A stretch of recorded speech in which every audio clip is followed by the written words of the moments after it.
Hi and welcome back to the Player YouTube channel, and today have we got something really special for you. But before we go there, don't forget, if you like this video, at the end there's a little thumbs up thing, you know where it is, just give it a tick. And if you want to see more of what we do, these lovely cars and the boats and all the other bits and pieces, subscribe and it'll automatically update you. Anyway, enough of me gabbling on. Today's star attraction is none other than the Aston Martin DB11. Check it out. The DB11 is Aston Martin's long-awaited successor to their DB9, and it's the first in what we have been told will be a completely fresh product lineup. First looks, and it's definitely an Aston Martin with those undeniable signature looks.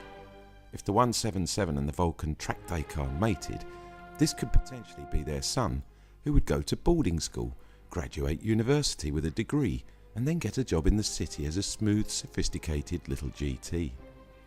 Inside is very different to previous Astons, with an all-new design to the cabin, as well as updated hardware and software packages. It's now a rather pleasant place to be sat, and from the minute you get into the car, it feels far more spacious. The DB11 has a new stiffer bonded aluminium chassis, and you can firm up the suspension by clicking an adaptive damper button on the steering wheel.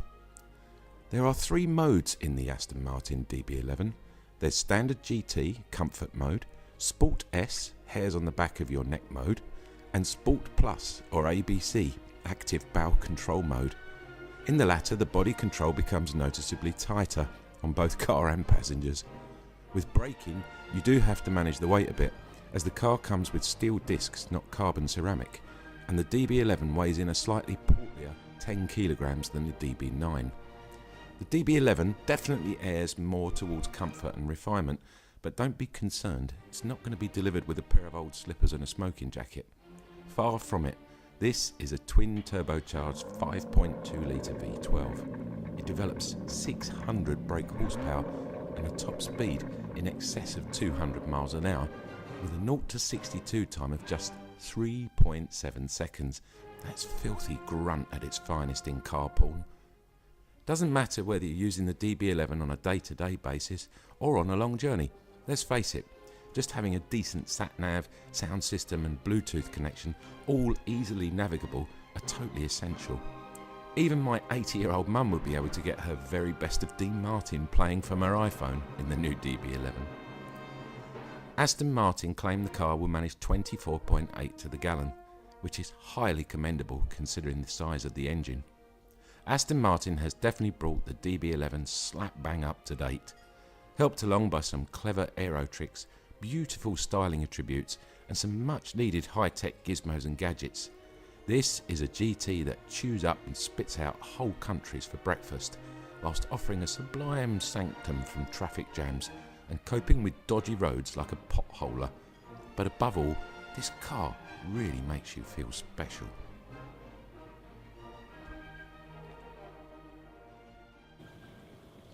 So the Aston Martin DB11, GT or track car?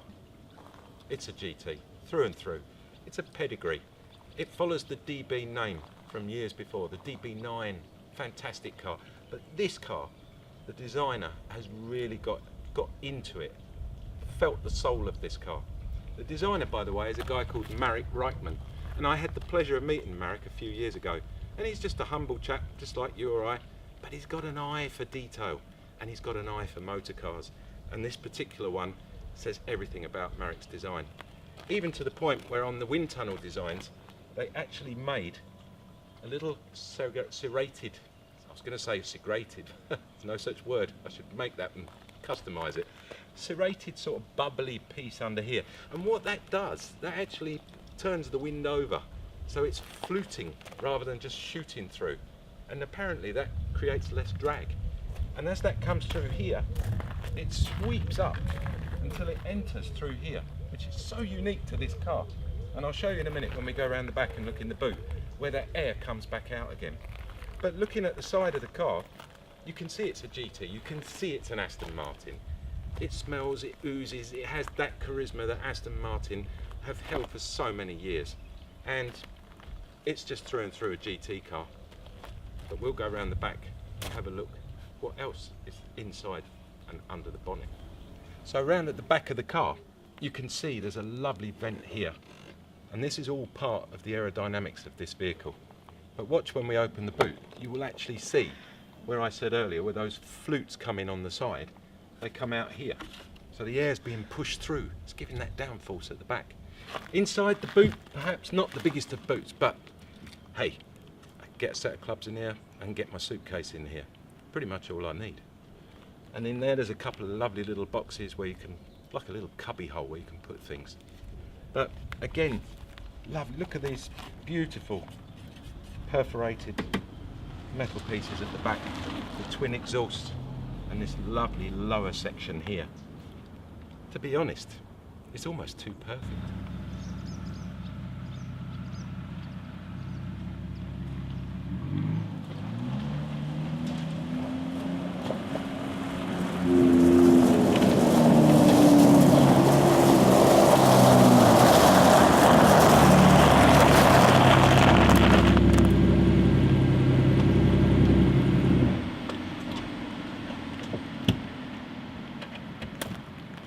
Wow.